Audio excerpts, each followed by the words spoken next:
J'avais des problèmes avec mon père, on s'entendait pas du tout parce que il buvait beaucoup, il était alcoolique et quand il était dans cette période-là, il nous a fait beaucoup de mal à ma mère et à moi.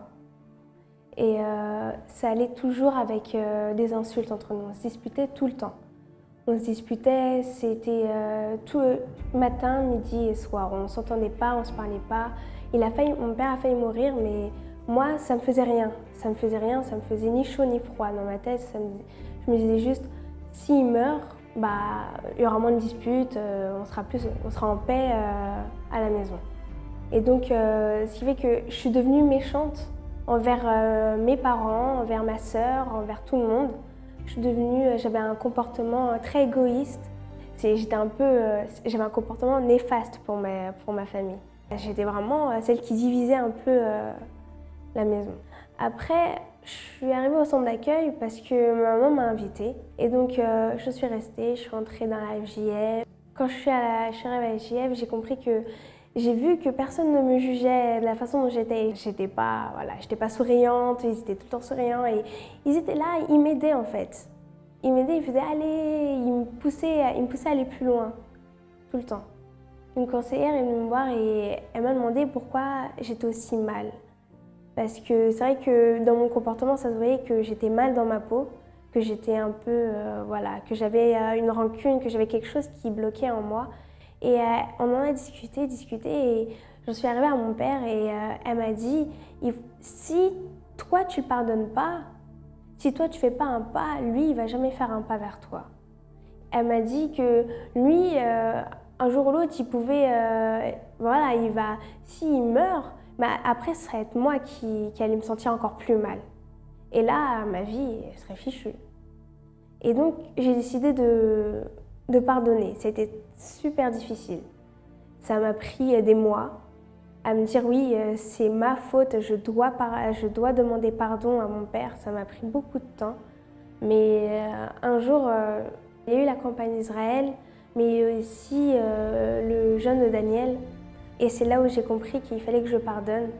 Quand j'ai compris que si moi, je ne peux pas pardonner, personne ne pourra me pardonner.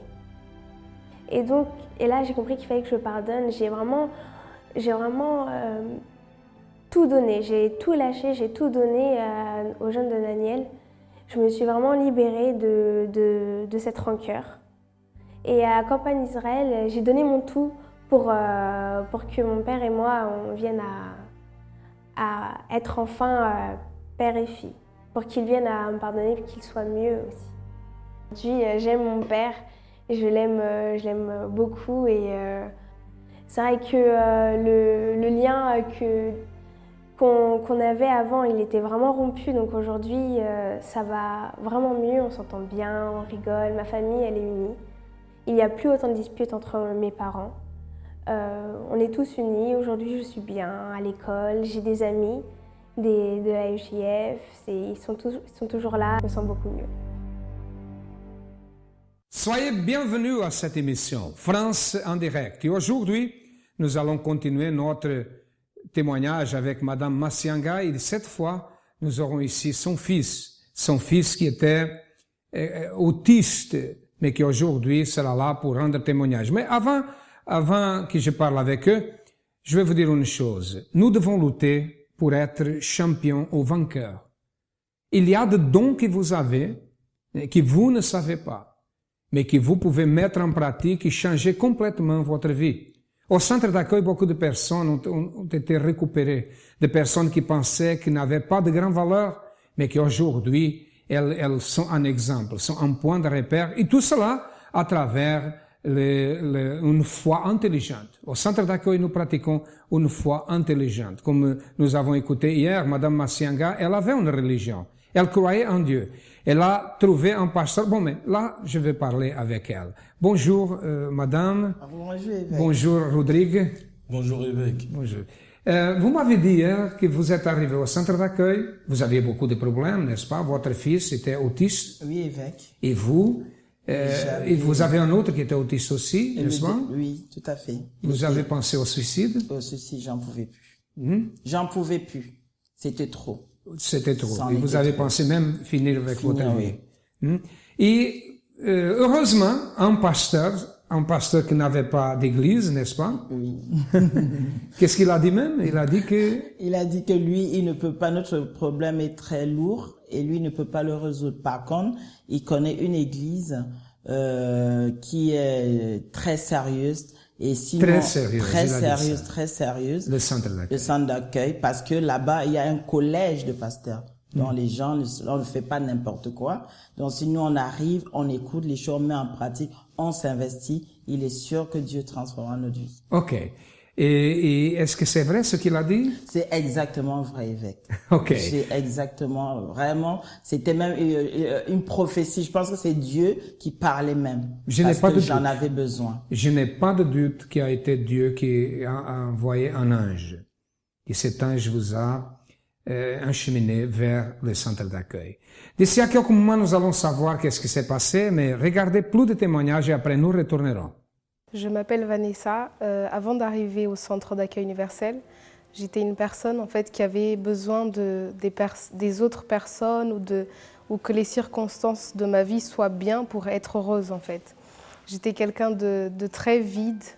J'avais pas une raison de vivre en fait. Pour moi, la vie, elle avait aucun sens. Je recherchais en fait à être heureuse à travers les boîtes de nuit, à travers les garçons. En fait, je faisais tout pour être heureuse. Je cherchais un moyen d'être heureuse. Mais rien ne me donnait le goût à la vie. Donc, j'étais quelqu'un en fait qui était très influençable. En fait, je voulais goûter à tout. Je voulais tout faire pour pouvoir être heureuse. Mais d'aucun moyen je pouvais être heureuse. J'étais quelqu'un de vide. Quand j'étais avec les autres, j'étais bien. Quand j'étais avec mes amis, je rigolais beaucoup. Mais quand j'étais toute seule face à moi-même, là, c'était vraiment mon état d'esprit. J'étais très mal. J'avais des envies de suicide. Je pensais à rien, en fait. Je n'avais pas d'objectif. Même l'école, j'ai fini par arrêter parce que pour moi, c'était inutile. Alors, ce qui s'est passé, c'est qu'un jour, j'ai pensé à me suicider et j'allais passer à l'acte, mais je ne l'ai pas fait. J'ai été invitée au centre d'accueil par ma mère. J'ai commencé à venir.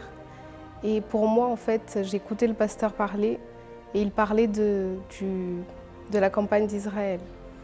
Et quand il a parlé de la campagne d'Israël, pour moi, en fait, je voulais acquérir beaucoup de choses dans ma vie. Mais le plus important pour moi, c'était de pouvoir avoir une raison de vivre et la paix à l'intérieur de moi. Donc j'ai fait cette campagne d'Israël pour recevoir le Saint-Esprit. C'était ma priorité. Et j'ai fait cette campagne, j'ai laissé tout, j'ai arrêté les boîtes de nuit, j'ai arrêté la cigarette, j'ai laissé tout parce que je voulais vraiment recevoir Dieu. Comme le pasteur parlait de recevoir Dieu à l'intérieur de nous, je voulais recevoir cette force à l'intérieur de moi. Alors je me suis lancée, j'ai sacrifié et j'ai pu recevoir le Saint-Esprit à travers cette campagne d'Israël. Et pour moi, en fait, le Saint-Esprit, c'est tout. On peut tout avoir, mais c'est le Saint-Esprit qui nous rend vraiment heureux. Et aujourd'hui, je suis une personne qui a la paix et je suis vraiment heureuse. Bonjour, je m'appelle Maguilita, je suis de Colombes. Avant d'arriver au centre d'accueil, j'étais une personne triste et angoissée parce que ma famille, je vivais dans un foyer totalement détruit. En participant à la campagne d'Israël, j'ai fait la demande pour la restauration de ma famille et aujourd'hui, ma famille est totalement transformée et il y a la paix, il y a la joie dans la maison aujourd'hui. Je suis en paix avec moi-même aussi. Madame, vous êtes venue, vous avez commencé à faire le chant de prière.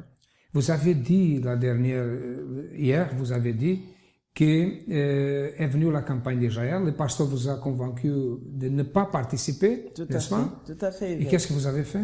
Je lui ai dit qu'au point où j'en suis, de toutes les manières, on m'a dit que ici, je trouverais la solution. Alors pourquoi attendre? Je vais me lancer. C'est une campagne. Ma vie, je veux que ma vie change. Cette vie, je n'en peux plus. Vous avez sacrifié? Je vois la situation. J'ai sacrifié. J'ai tout. Il y a les sacrifices physiques. Jeûne, prière, j'habitais très loin. Matériel, voilà, matériel.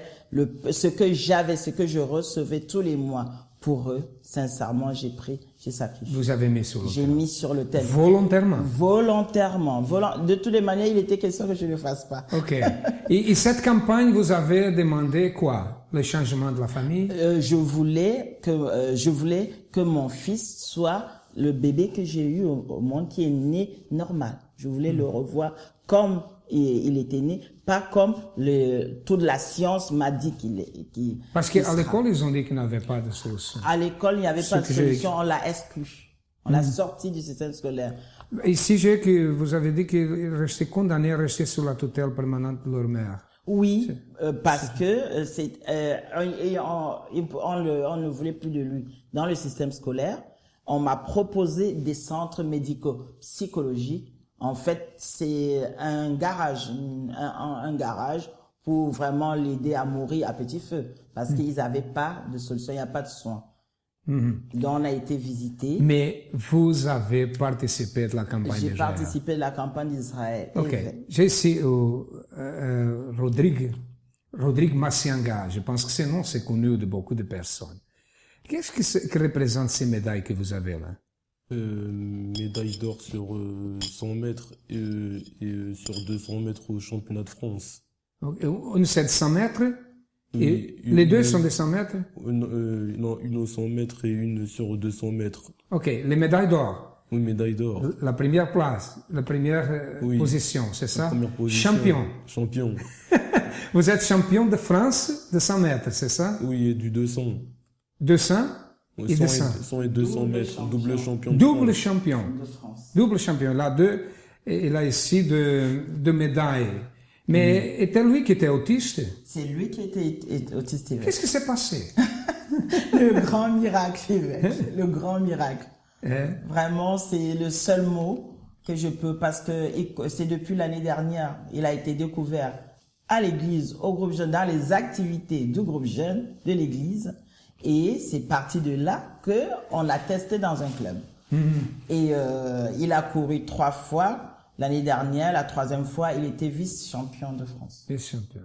Et cette année, il a vraiment concrétisé champion. Ça veut dire qu'il est guéri complètement. Il est guéri complètement, évêque. Faire le championnat de France, c'est de l'athlétisme. Il y a des consignes, il y a des starters. Il faut écouter. Il faut pas faire le faux départ. Okay. Un autiste, si on est autiste, je vois pas comment on peut le faire. Ouais, faut pas bouger. À moins que ce soit la grâce de Dieu. Il faut pas bouger quand il fait prêt, ben on doit pas bouger même pas un cheveu. Vous ne pouvez pas bouger? Non, évêque. Non, même pas. Il faut attendre le coup de sifflet pour. C'était impossible d'être un athlète. C'était impossible. Impossible. Mais il est champion. Il est champion de France. Rodrigue Massianga. Double champion. Double champion.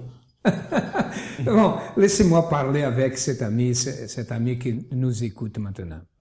Qu'est-ce que vous dites par rapport à ça? Qu'est-ce qu'on vous dit par rapport au centre d'accueil? Qu'est-ce que les personnes parlent avec vous? Qu'est-ce qu'ils disent? Qu'est-ce que nous disons? Qu'est-ce qui se passe au centre d'accueil? Voyez ces miracles. Autiste, un jeune autiste, était condamné. Ils ont dit qu'il n'avait pas de solution. Et maintenant, ces personnes qui ont dit ça, qu'est-ce qu'elles peuvent dire? Si vous qui connaissez ces cas, et vous m'écoutez, qu'est-ce que vous dites maintenant? Que l'impossible est devenu possible? Oui, mais au centre d'accueil, à travers la pratique d'une foi intelligente. Nous retournerons d'ici à quelques moments. Regardez plus de témoignages. Je m'appelle Linda. Avant, j'étais catholique. Avant d'arriver au centre d'accueil, ma vie était catastrophique dans le sens où, avec ma famille, on avait une dette locative. Et je l'ai su trop tard, quand j'étais à l'église. Il fallait maintenant quitter l'appartement, donc trouver un nouveau logement. Et là, la campagne d'Israël est arrivée, donc j'ai saisi l'opportunité justement pour avoir un logement pour ma famille. Et je voulais aussi prendre mon indépendance. Donc, il fallait un logement pour moi et aussi pour un travail pour pouvoir payer ce logement. Donc voilà, j'ai sacrifié, j'ai vraiment donné mon tout dans cette campagne. Et voilà, Dieu, il a béni à la fin, il a béni, j'ai eu mon logement, ma famille aussi, j'ai eu le CDI qui allait avec. Je m'appelle Kadi, je suis originaire du Congo-Brazzaville, je suis comptable et je souhaite témoigner la gloire de Dieu dans ma vie parce que je suis arrivée au centre d'accueil en mars 2011 et quand je suis arrivée au centre d'accueil, ma vie était complètement détruite. Tous les domaines de ma vie, sentimentale, financière, professionnelle, familiale. Je dormais mal, j'avais des cauchemars, j'étais persécutée par l'esprit de mort. Je suis chrétienne depuis mon enfance. Donc depuis mon enfance, j'ai toujours été très malade. J'ai des maux d'estomac où on ne comprenait pas l'origine. On m'a fait des fibroscopies parce qu'on pensait que j'avais un ulcère, il n'y avait rien. Tous les mois de décembre, je frôlais toujours la mort. Et donc quand je suis arrivée au centre d'accueil, c'était la misère. Je suis arrivée en mars et en avril, il y avait la campagne d'Israël.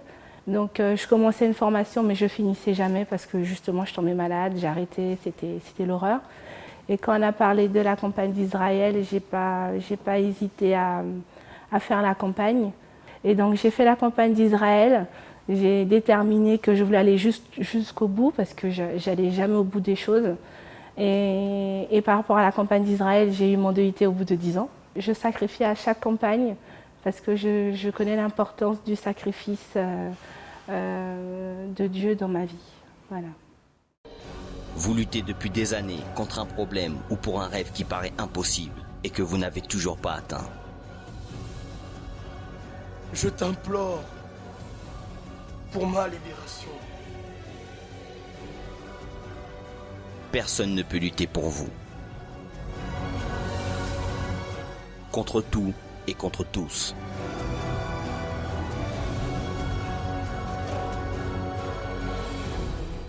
Le chemin, l'autel. La condition, agir seul. Le prix, toute votre vie matérialisée par votre sacrifice. Mon tour est arrivé, le 14 juillet. L'unique force capable de vaincre l'invincible est la force du sacrifice. Plus d'informations au 01 53 35 85 12 ou sur notre site www.centredaccueil.net. Centre d'accueil, votre réalisation et notre satisfaction. Madame Massianga, mais vous avez d'autres enfants, vous avez 4 enfants, n'est-ce pas? J'en ai 4. Et ce sont 2 filles garçons. Et 2 garçons. Oui, évêque. Il avait un autre garçon qui était aussi autiste. Le deuxième garçon est né. Même problème. Le même problème. La même chose se répétait. J'étais déjà à l'église. Il a quel âge? Il a 13 ans aujourd'hui. Qu'est-ce qui s'est passé? Un autre miracle. Un autre miracle. C'est au bout de long processus de lutte, de persévérance, de foi et de foi intelligente, comme vous dit évêque. C'est vrai, on peut perdre des batailles, mais la foi intelligente était toujours là. Non, tu as vu. Je sais déjà ce que mon Dieu peut faire. J'ai vu déjà ce qu'il a fait. Je veux la totale. Je veux que ce soit la concrétisation même de cette gloire. Et c'est pour ça. Aujourd'hui, un garçon normal. Évêque, si on le dit même, personne ne croit. Ceux qui ne l'ont pas connu, mais non, on vous assure. Il étude? Il va à l'école normale, puisque c'était pareil, il était sorti du système scolaire. Donc, on l'a réintégré. On l'a testé, en fait, en 6e. On a dit, on le teste. Si jamais ça va pas, on a encore le temps de le ramener dans les centres. Mais moi, j'ai écouté, j'étais là, dit, mon Dieu, c'est impossible, ça, je refuse, tout est possible à celui qui croit. Je crois en toi et je veux voir le changement, tu vas confondre l'intelligence humaine. Et c'est ce qui s'est fait. Même les incrédules disent, les enseignants, les Européens, qui font des réunions pluridisciplinaires, la directrice de l'école, quand elle a dit, c'est un miracle. C'est le terme qu'elle a sorti parce que c'est dur d'entendre ça ici. Ok. Et aujourd'hui, la pensée de suicide? Oh mon Dieu, j'ai même oublié, j'essaye même de me souvenir. Vous êtes une personne heureuse? Heureuse, comblée. On peut voir ça. On peut voir. Et orgueilleuse de vos enfants, un bon orgueil. Je parle de bon fière. orgueil. Voilà. Fière de vos enfants. Très fière du résultat que je vois parce que c'est des enfants qui sont en Christ, qui craignent Dieu, qui aiment, qui ont compris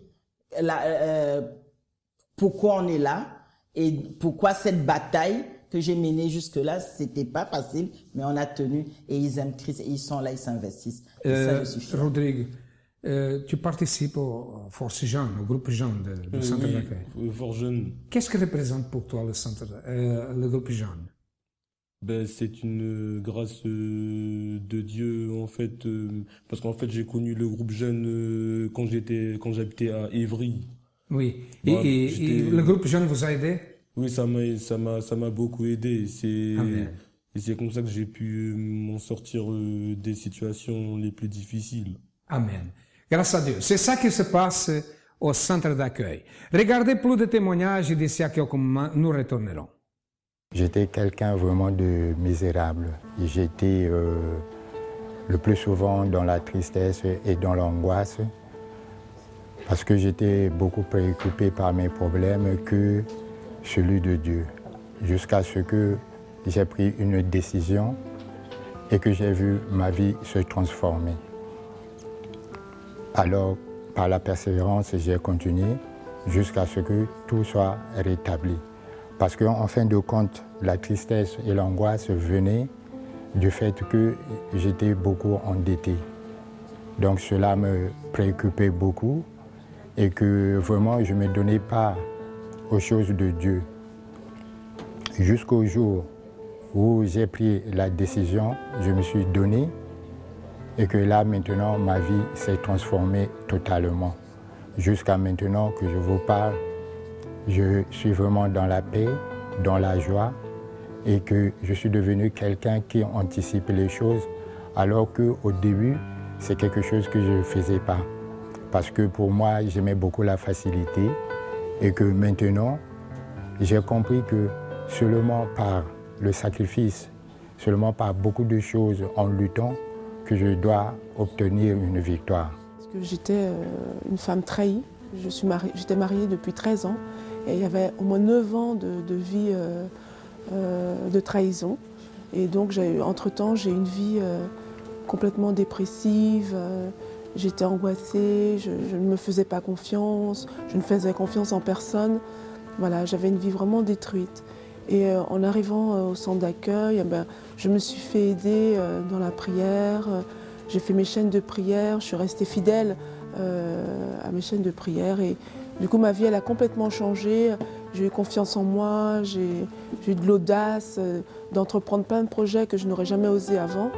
Et j'ai pardonné, en tout cas, mon mari de tout ce qui s'est passé dans le passé. Et vraiment, j'ai vu une transformation complète dans ma vie intérieure. Quand j'affronte des grandes difficultés, j'ai la paix, j'ai la conviction que je vais réussir. Et voilà, chose que je n'avais pas du tout avant, c'était avoir là cette confiance de concrétiser les choses. Un événement unique en France a lieu en ce moment même dans tous les centres d'accueil. Une bénédiction en faveur de tous les domaines de notre vie. La croisade de la bénédiction sacerdotale, administrée par l'évêque Victor en personne. À l'occasion de la campagne d'Israël, saisissez cette opportunité unique de recevoir une bénédiction totale et complète pour votre vie. Ne vous contentez pas des bénédictions que vous avez eues jusqu'à présent, car Dieu veut vous donner bien plus encore.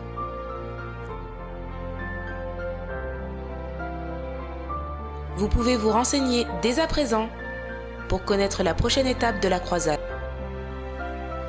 et trouver le centre d'accueil le plus proche de chez vous. Toutes les informations sur notre ligne Ami 24 heures ou sur le www.centredaccueil.net. Centre d'accueil, votre réalisation et notre satisfaction. Bon, et je suis ici à côté d'un champion. J'aime beaucoup être à côté d'un champion, mais qu'il est un champion. Pourquoi? Parce que sa mère a fait le chant de prière, a participé de la campagne. Il était autiste. Il était condamné à être invalide. On peut dire ça. Peut-être c'est pas le bon mot, mais c'est ça que j'ai parlé. Mais aujourd'hui, il est un champion, double champion de France en athlétisme. Comment c'est possible ce miracle? Si vous voulez savoir, cherchez le centre d'accueil le plus proche de vous et certainement vous allez savoir la raison par laquelle il est aujourd'hui un champion. Et vous, madame, merci de votre témoignage. Vous êtes quelqu'un qui a lutté Et vous pouvez voir ici la victoire de votre fils et dans votre vie, n'est-ce pas? N'est-ce pas? Oui, évêque. Ok. Effectivement. Et la lutte continue. La lutte continue. Nous sommes situés au 254 de rue du Faubourg Saint-Martin, au 10e à Paris. Nous avons d'autres centres d'accueil. Vous avez besoin de notre aide. Nous sommes là pour vous aider. Vous avez aussi un numéro de téléphone. L'opportunité, si nous perdons une opportunité, peut-être c'est la dernière. Ne perdez pas l'opportunité. Merci, Masianga. Merci. Et merci à vous aussi. À demain. Et que Dieu vous bénisse à tous abondamment.